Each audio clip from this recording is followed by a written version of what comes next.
Hello everyone and welcome to Beyond the Game. Today we will talk about why some of us enjoy playing games like the Soulsborne series.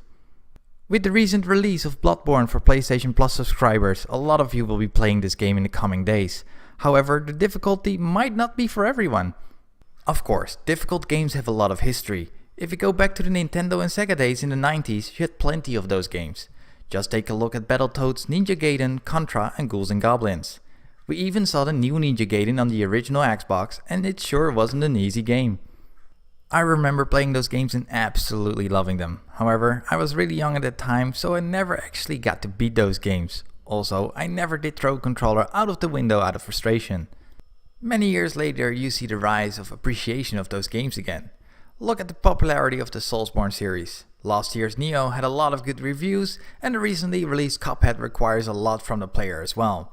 Not to mention the return of the classic first-person shooters like Doom and Wolfenstein: The New Colossus. I am aware that difficult games aren't for everyone. Like in the Soulsborne series, you will definitely die a lot.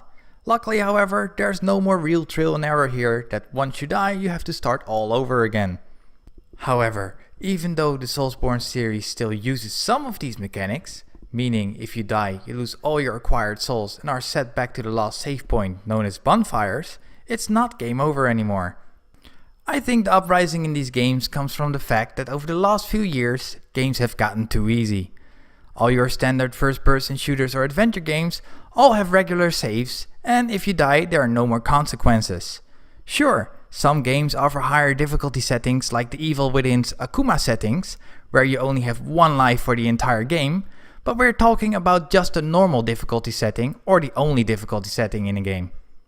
I do believe people buy these games to get a sense of accomplishment again, the feeling of learning the game and learning the routine of attacks of a certain boss, and not just your typical run and gun or spank and tank, but actually learning from your mistakes.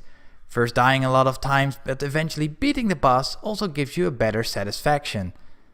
I think it also gives you a better sense of the adventure itself, meaning you have to take your time and maybe even look up things about the game as you're lost or have no clue what strategy to use. Maybe it's even having a sense you buy your money's worth. Games start to get easier and shorter, and without multiplayer some gamers just don't want to spend the full price on an 8 to 12 hour game. A more difficult game means that for the majority of gamers, the game will at least last them a few days, if not weeks to finish.